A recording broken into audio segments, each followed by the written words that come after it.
friends, Cindy here. Nice to have an opportunity to talk to you today. Kind of getting ready for a night on the town, or at least a play. But I want to, be able to share something with you today.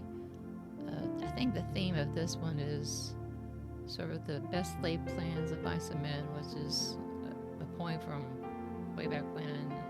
I don't remember the origins of it, but but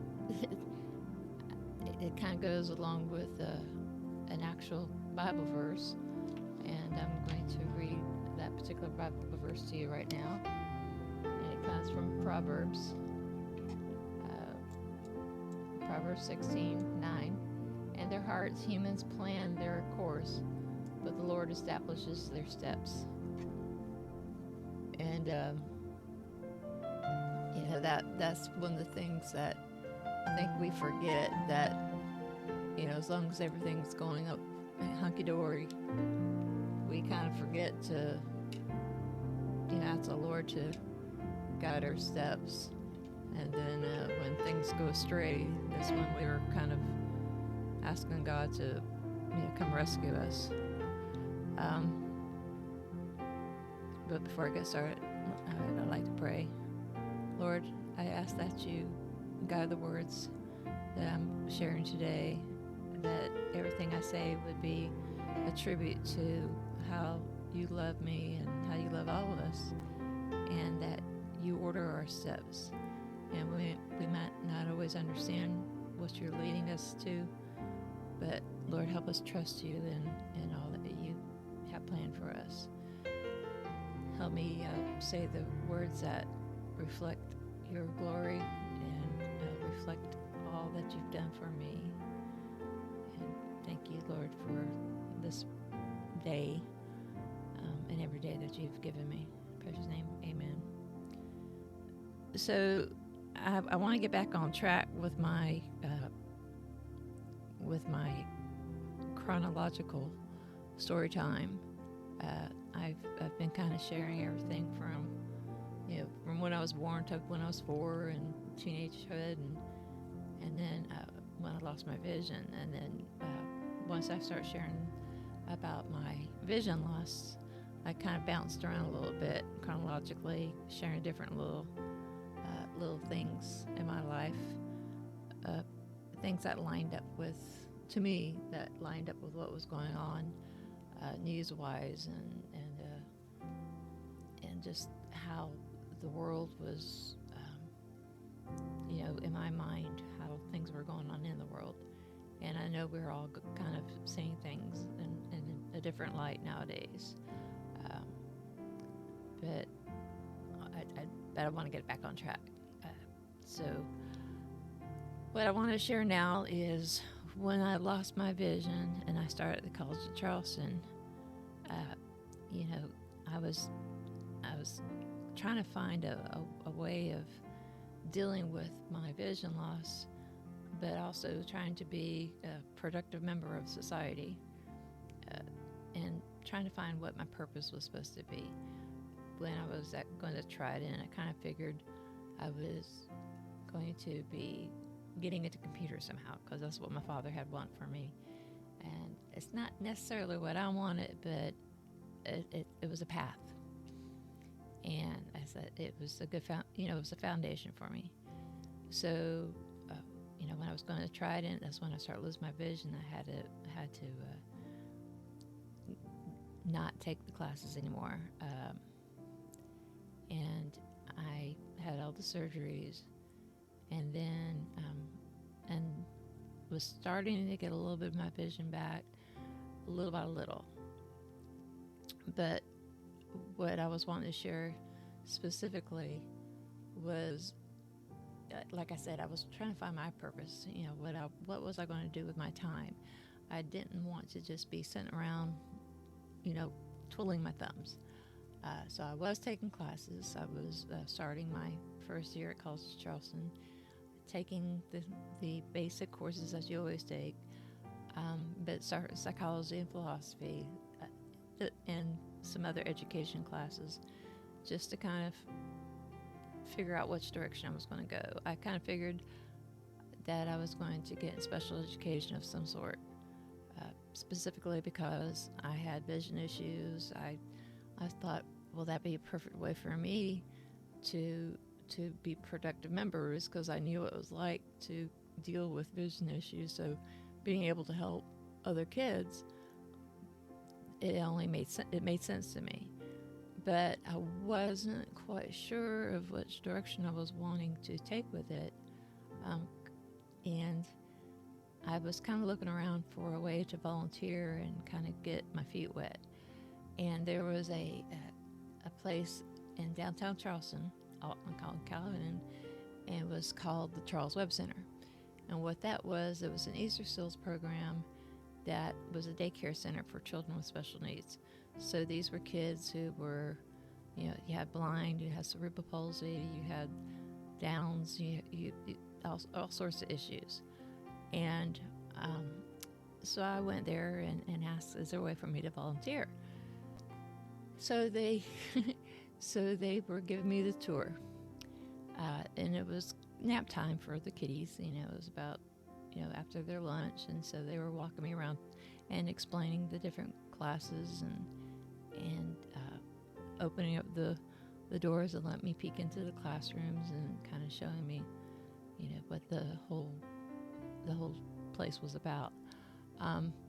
The story that cracks me up, though, is the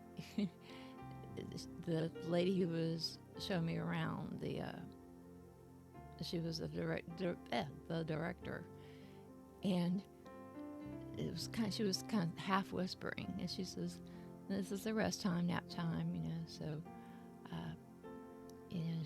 So we were peeking in, and then all of a sudden, he was about 3 or 4 years old, and some of those children who couldn't walk yet were like on these little skateboards, these little boards that they put on wheels, and that was how they were getting around.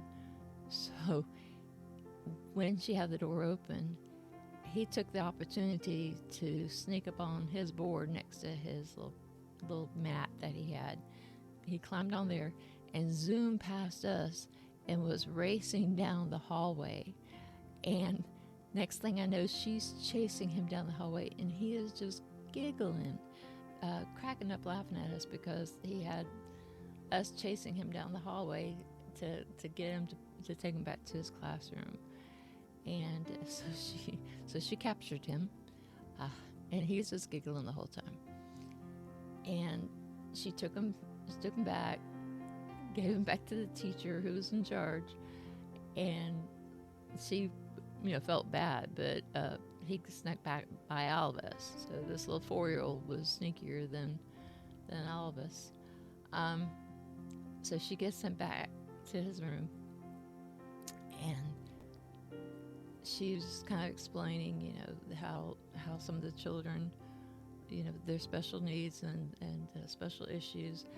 But I was so busy laughing at this situation, because it gave me such joy to see a child who had, most of us would look at a situation like that and feel sorry for the child. But this is a child who found joy in just racing down the hallway. And that was kind of what she was telling me, though, that they were just like every other child. They liked to play, they liked attention, they liked to have that one-on-one with their teachers, and really just being a kid. And I felt pulled to be involved, and I said, well, okay, this is my situation. I'm visually impaired, and I was told I probably would never really see it again.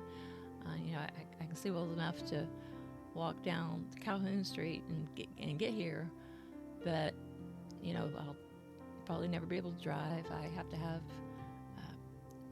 at school they have a person that helps read to me for some of the text.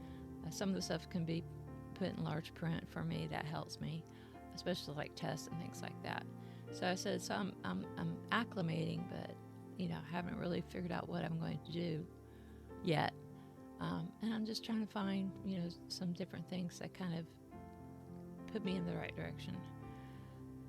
And she goes, well, we would love for you to come and volunteer. And she says, actually, we have a group of a few child, for each classroom, it was only a few kids at a time because of the special needs. And they try to have one-on-one.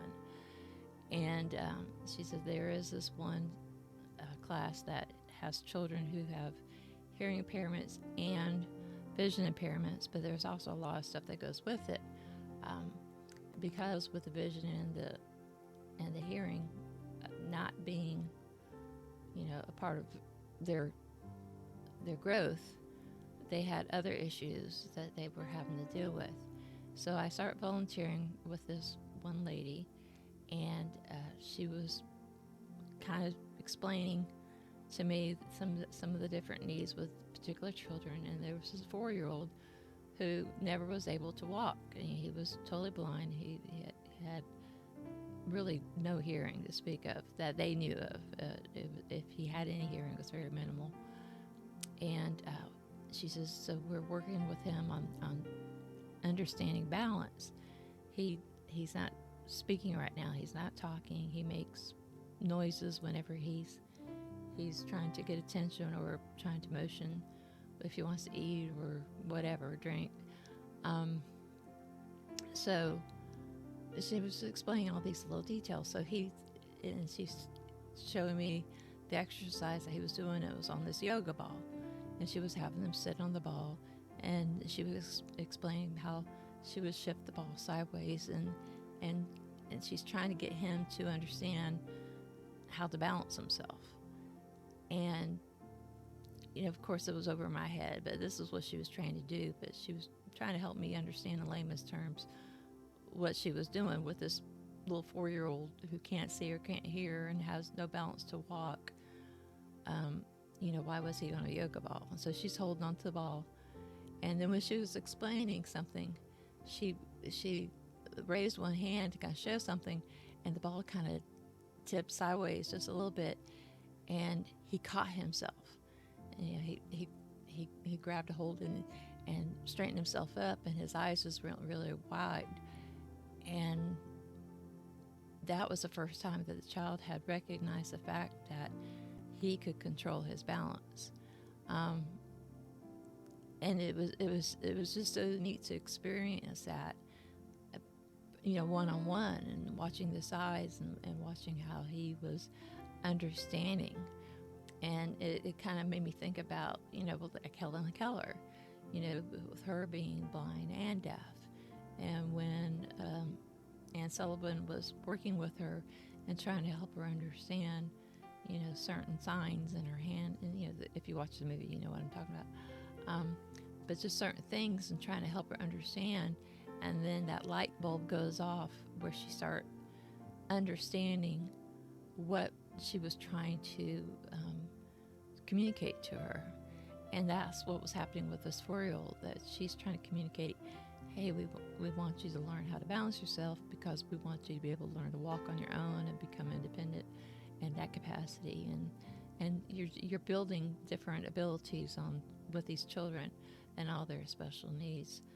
Some of the children who have cerebral palsy and different other issues, they're having to learn how to use a walker for the first time when they're, here they are 3 or 4 years old, and they can't walk on their own, and they're having to use a special equipment available, but they have to learn how to use that.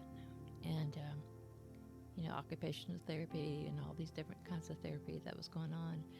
And it was just so amazing to be a part of that and watch that.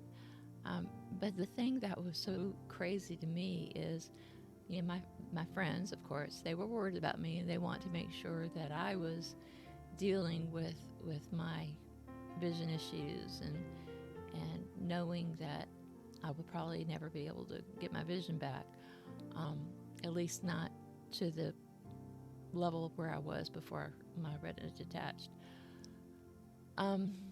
They didn't like me volunteering there because they thought it would be that I would be discouraged. and that I would actually feel sorry for myself, being around other people who had issues. But the thing that I had to try to explain to them was, it is so amazing for me to be around these kids because, first of all, it makes me appreciate the abilities that I do have. It makes me appreciate what I am able to do. I'm able to walk to my classes and to go to my classes. And yes, I can't see the board, but um, the different teachers have acclimated for me and worked out some certain things for me to be able to take the classes and to understand what was going on. And then I had other students who would help me like take notes and things like that. So I was able to adapt, and I was able to walk and walk up steps. I can't do that anymore, but at the time I could walk up steps and get to places, and I have to take my time to find the certain places, but I could get there. And and it just, being around those children just made me appreciate things so much more, and it gave me so much hope. And then the other thing that it did for me was it kind of gave me this understanding that my mom always taught me that there is always somebody worse off than you. And I was kind of looking at it that way as well. But then as I spent more time with these kids and started being more one-on-one with these kids, they were just kids. They just want that love, that time that the adults were spending with them, loving on them. It wasn't always about the occupational therapy or learning the Braille or learning sign language or anything like that.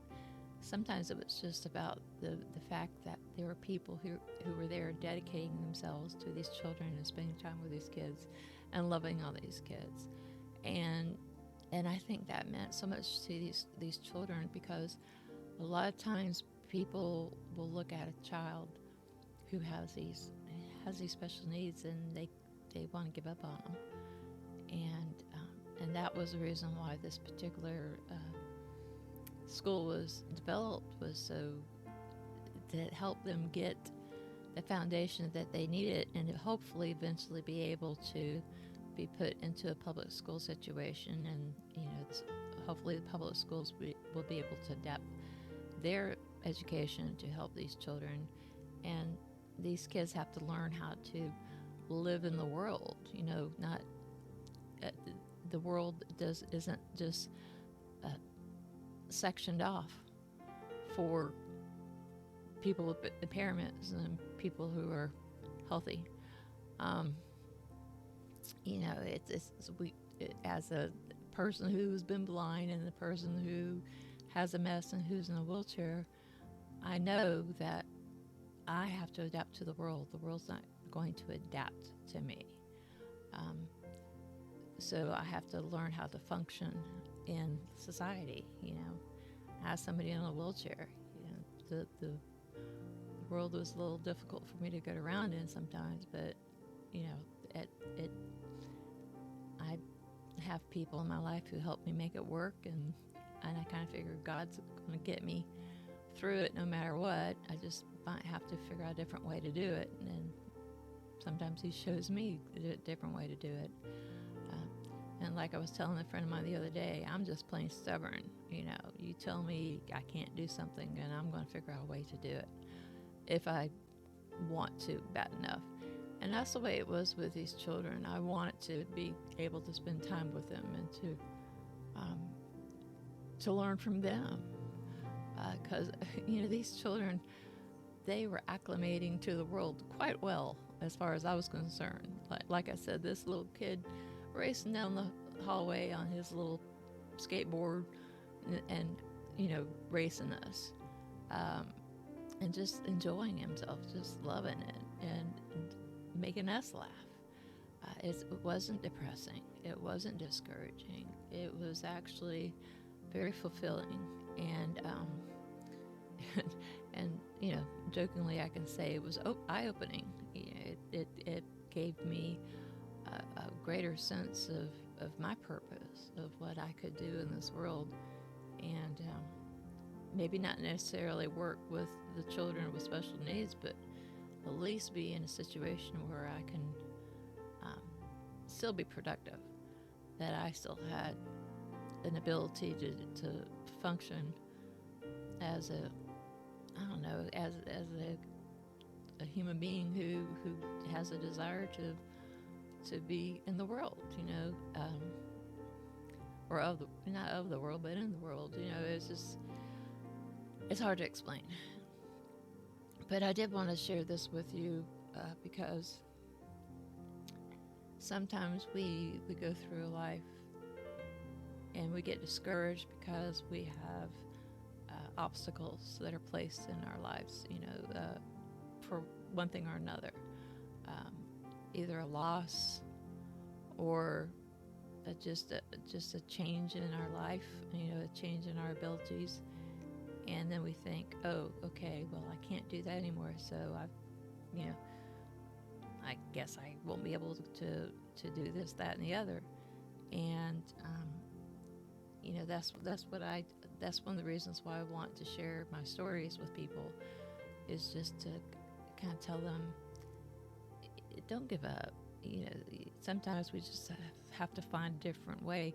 It's like when you do those little maze games, and you're going through the maze, and then you end up with this block.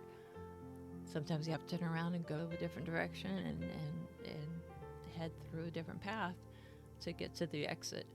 And and that's basically how my life has been. It's like I go to a grocery store and I go up and there's some block in the aisle, or a bunch of people who have no idea that I'm trying to get around them, and I'll just go zip around the other way and go up another aisle. And sometimes I have to do that at church too.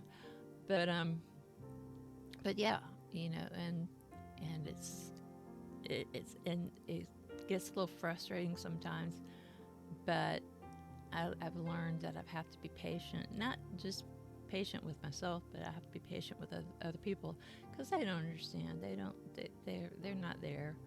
When somebody else is parking in a handicapped parking, and I know that they're not handicapped, and then my husband has to park someplace out in the boonies so that he can, get my wheelchair and get me, situated. It gets very frustrating, but at the same time, I have the ability to get to where I need to go. I'm in the wheelchair, may get a little further, as long as it's not raining, I'm okay. I adjust, and unfortunately, the people who are parking in a handicapped parking who shouldn't be there probably have no concept of what they're doing. They're busy being in a hurry. They're busy focusing on their life, and it's sad, because that means that they're not. It kind of means they're clueless, and I feel, it's going to be bad if a day comes where they actually need the parking lot, that parking space, and then they can't get out of their car because somebody is parked in their spot. So, I've gotten off track with the whole point of what I was trying to say, but basically, what I'm trying to say is, when we have a lot of changes in our life, we have a lot of things that have kind of taken off our route. Sometimes we just have to slow down and kind of let God show us the direction He wants us to go. He orders our paths. He doesn't abandon us, when we're in the middle of our journey. He's always there. Sometimes we have to just kind of stop and listen and say, okay, God, what have you got in mind for me? What am I supposed to do with this different part of the journey? What am I supposed to do with this little obstacle? Does this mean I'm supposed to go a different route? Does this mean I'm supposed to go a different direction? And I've had times in my life where I've had to kind of go, is this my Nineveh? Is this my Babylon? Does this mean I'm supposed to go to a certain place, or like Babylon, where I'm supposed to leave a certain place? Is this the journey I'm supposed to be on, or is God showing me I'm supposed to go somewhere else? He's done that with me with a couple of different churches and schools that I've worked at. It's like, okay, I grew you into this part of your life for a reason. And again, with the seasons, you have a certain season. I always do this.